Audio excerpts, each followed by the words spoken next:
Hello বন্ধুরা, সবাই কেমন আছো? আশা করি ভালো আছো। আজকে আমি দেখাবো কিভাবে দুধ দিয়ে নুডলস রান্না করতে হয়। তার জন্য আমি প্রথমে নুডলস নিয়ে নেব।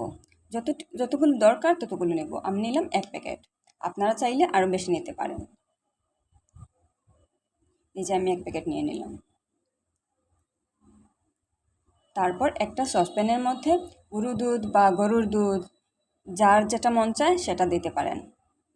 এই যে আমি দিয়ে দিলাম গরুর দুধ 2 কাপ। একটা মগ দিয়ে দিলাম, মগের মধ্যে 2 কাপ। তারপর একটু সুগন্ধ হওয়ার জন্য এলাচ একটা আর লবঙ্গ একটা দিয়ে দিলাম। তার মধ্যে চিনি দিলাম 2 চা চামচ।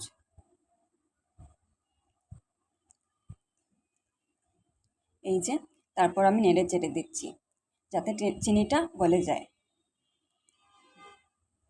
তারপরে এখানে নুডলসটা ছেড়ে দিলাম।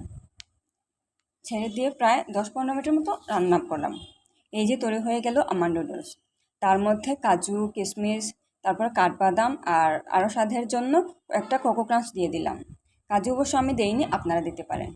এই যে এটা অনেক টেস্টি, আপনারা ট্রাই করতে পারেন।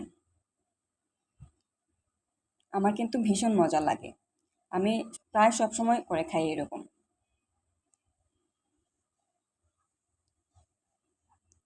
তাই একদিন আপনারা রান্না করে আমাকে কমেন্টে জানাবেন যে কেমন হলো। ভালো লাগলে আমার ভিডিওতে লাইক দেবেন, শেয়ার করবেন।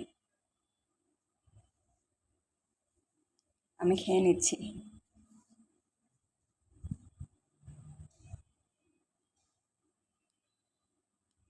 ধন্যবাদ সবাইকে, সাথে থাকবেন আমার।